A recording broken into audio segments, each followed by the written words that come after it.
The Magic of Oz. Chapter 14. The Wizard Learns the Magic Word.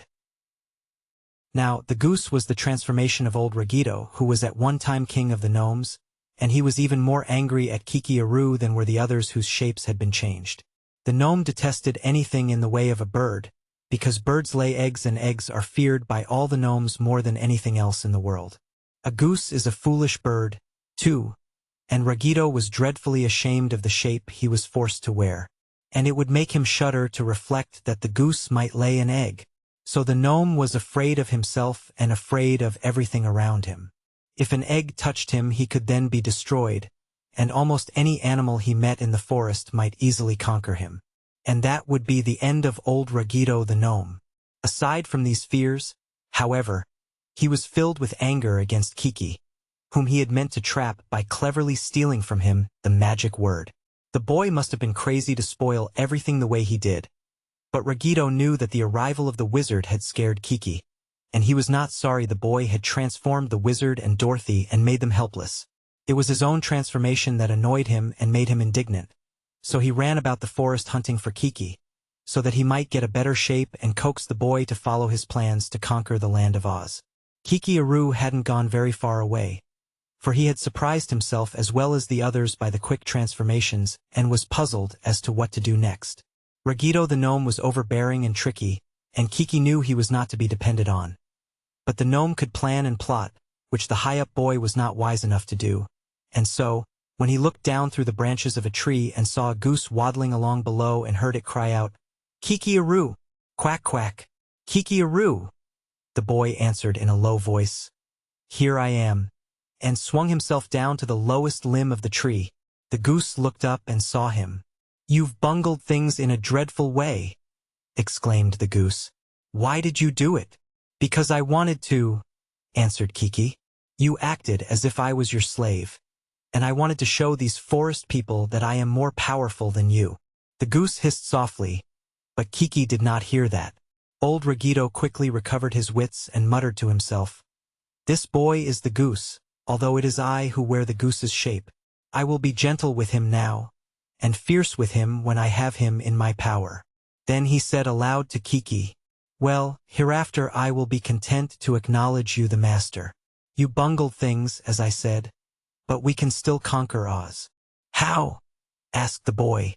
"First give me back the shape of the lemon egg, and then we can talk together more conveniently," suggested the gnome.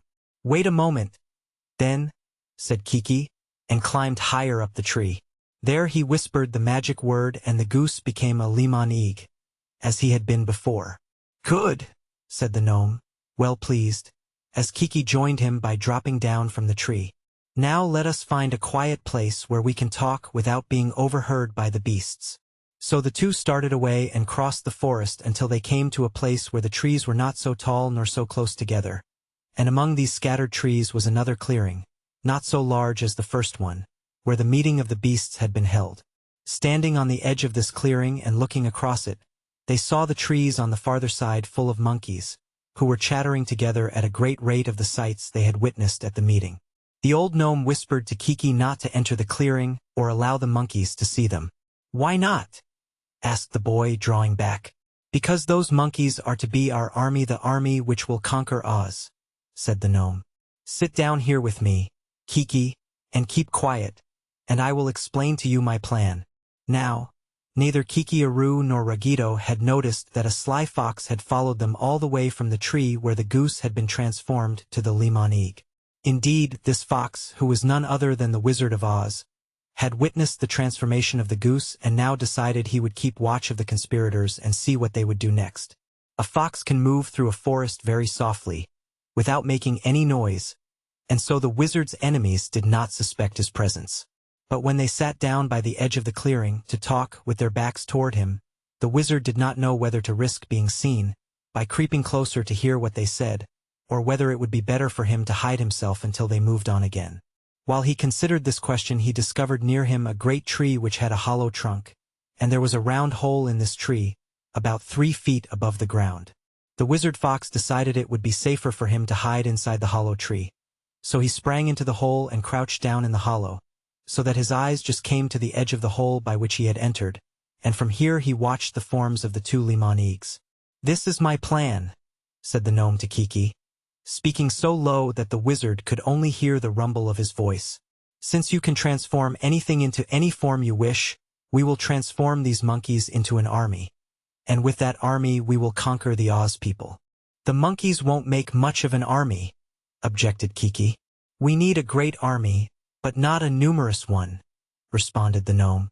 "You will transform each monkey into a giant man, dressed in a fine uniform and armed with a sharp sword. There are 50 monkeys over there, and 50 giants would make as big an army as we need." "What will they do with the swords?" asked Kiki. "Nothing can kill the Oz people." "True," said Ragito. "The Oz people cannot be killed, but they can be cut into small pieces, and while every piece will still be alive, we can scatter the pieces around so that they will be quite helpless. Therefore, the Oz people will be afraid of the swords of our army, and we will conquer them with ease." "That seems like a good idea," replied the boy approvingly. "And in such a case we need not bother with the other beasts of the forest." "No, you have frightened the beasts, and they would no longer consent to assist us in conquering Oz. But those monkeys are foolish creatures, and once they are transformed to giants, they will do just as we say and obey our commands. Can you transform them all at once?" "No, I must take one at a time," said Kiki.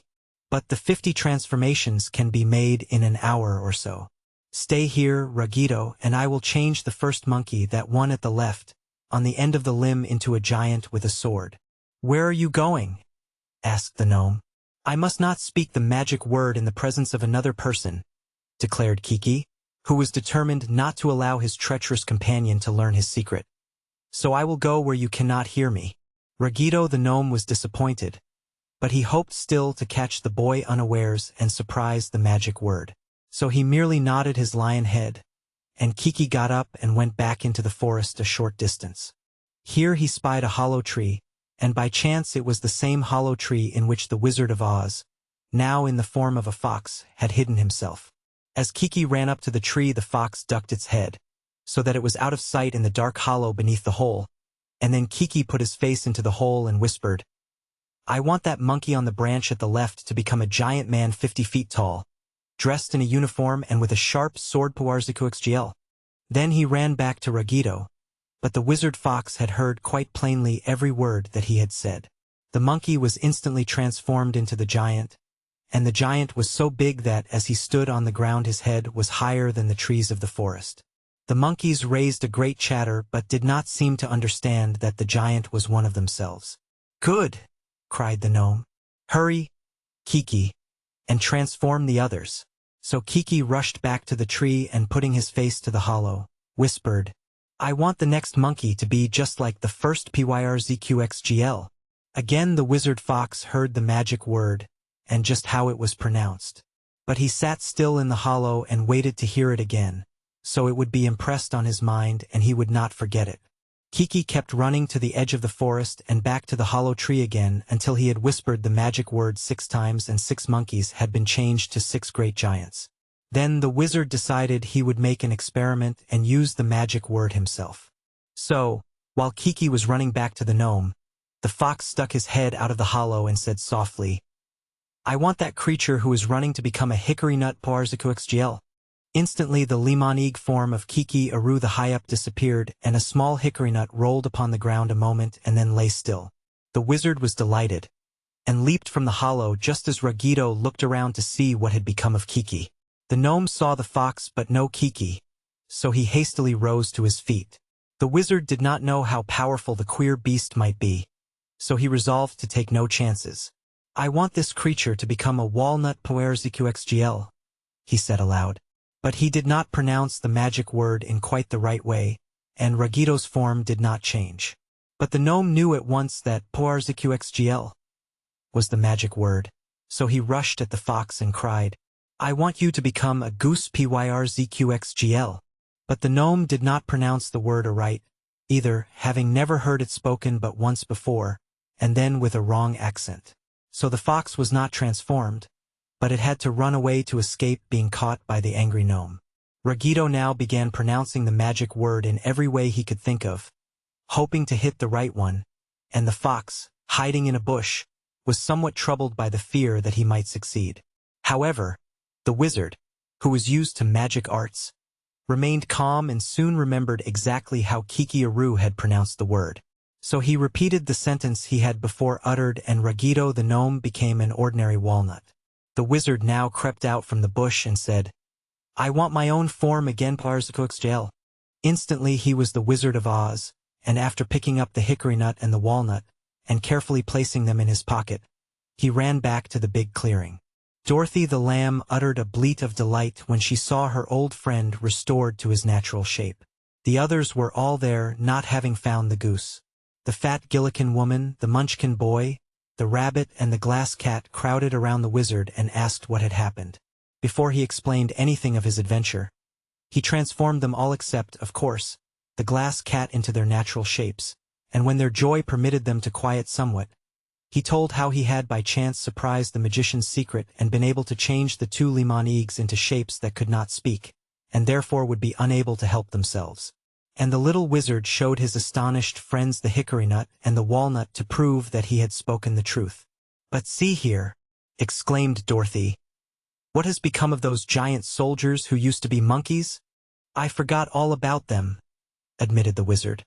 "But I suppose they are still standing there in the forest."